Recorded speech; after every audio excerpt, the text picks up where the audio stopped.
SubhanAllah, imagine I'm just walking past and I notice these two little ditches here, there and there. I don't know, it's not that clear in the video, but there's two ditches there, SubhanAllah. It reminded me of that powerful hadith, SubhanAllah, by Ibn Abbas radiallahu anhuma. And this hadith is in Bukhari Muslim, yeah, it's agreed upon. He said that one time the Messenger sallallahu alayhi wasallam, he went past two graves. Then he said, إِنَّهُمَا لَا يُعَذَّبَانِ. He said, indeed, both of the inhabitants of the grave, both of them are being punished inside the grave. And those who know Arabic, there's 2 points of emphasis here. Inna at the beginning, and then there's the lam mushalaqa. Innahuma la yu'adhabani. Yeah, there's the lam mushalaqa, subhanAllah. 2 points of emphasis. That indeed, both of them inside the grave, they're being punished, subhanAllah. Then the Messenger sallallahu alayhi wa sallam said, وَمَا يُعَذَّبَانِ فِي كَبِيرٍ. And they're not being punished for something big. And the big here, Shaykh Salih al-Fawzan, hafidhullah, he mentioned, is referring to mushaqqa. Meaning they're not being punished for something that was so difficult. Rather, it was something so easy that they could have avoided. Something so little, so minute. Something which is calm that they could have avoided, but they didn't, subhanAllah. Then the Messenger sallallahu alayhi wa sallam clarifies, أَمَّا أَحَدُهُمَا فَكَانَ لَا يَسْتَتِرُ مِنَ الْبَوْلِ. As for the first one, he didn't pay attention when it came to urination. And other riwayat mentions لَا يَسْتَنْزِهُ. Other wordings mention لَا يَسْتَبْرِئُ. Yeah, all of them are the same, subhanAllah. The meaning is the same. Yeah, they didn't pay attention when it came to urination, subhanAllah.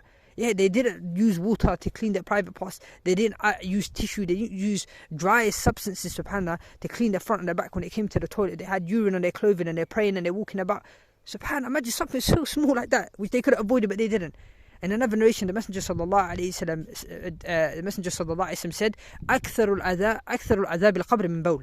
Majority of the punishment inside the grave is a result of urination. It's a result of going to the toilet, subhanAllah. So that's the first person. Then the Messenger sallallahu alayhi wa sallam mentions, وَأَمَّا الْآخَرِ فَكَانَ يَمْشِ بِالنَّمِيمَةِ. As for the second person, this person needs to walk around doing namima. Namima is not gossiping. People translate as gossiping. It's not gossiping. Namima is going to this person, one person, this first person, and saying, oh, you know what, Fulan wa Allan, do you know what such and such person said about you? Then you go to the other person, and then you're like, you know what this person said about you, subhanAllah. Inciting beef between two parties. That's namima, subhanAllah. Yeah, and you know the scholars say, subhanAllah, that the harm, the fasad that the namam, the gossiper, the namam causes in an hour is much greater than that which the sahir causes in a year. SubhanAllah, the corruption that the namam causes in 1 hour is a greater corruption than the sahir, than the magician, and what the magician causes in a year. SubhanAllah. Yeah. So then the Messenger sallallahu alaihi wasallam, after saying this, yeah, فَأَخَذَ جَرِيرَةً رَطْبًا. Then he took this dry palm leaf, subhanAllah, فَشَقَّهَا نِصْفَيْنِ. Then he ripped it in half. فَغَرَزَ فِي كُلِّ قَبْرٍ وَاحِدٍ. Then he hanged like these two palm sticks or leaves, subhanAllah, in both of the graves.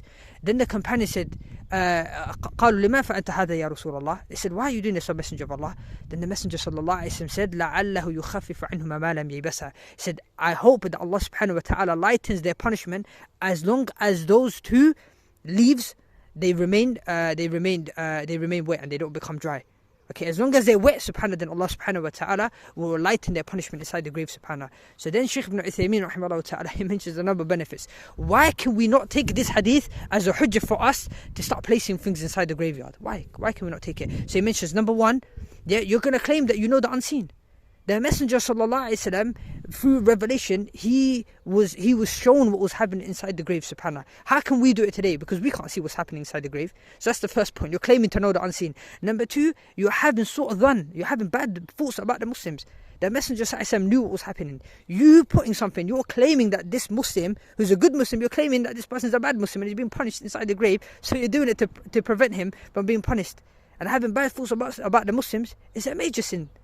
SubhanAllah. The third thing is, the companions, they witnessed this, as Ibn Abbas narrated. But yet none of the companions, subhanAllah, during the lifetime of the Messenger sallallahu alaihi wasallam, nor after him, nor did they do it, subhanAllah.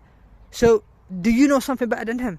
How can you come today and place something in the grave, subhanAllah, thinking it will harm or benefit the person inside the grave?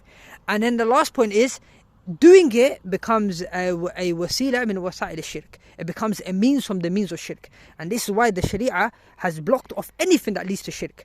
The Messenger sallallahu alaihi wasallam blocked off everything that can lead to shirk. And this is why decorating the graveyard, placing lights in the graveyard, placing flowers, writing in the graveyard, all of these things are means that lead to shirk, which the Sharia prohibited, subhanAllah. Even praying in the graveyard, with the exception of the janazah prayer for the one who missed it. Other than that, subhanAllah, all of these are means that lead to shirk. And that's why the Sharia blocked it off, subhanAllah. But that's deep, man. SubhanAllah. May Allah subhanahu wa ta'ala protect us from the punishment of the grave.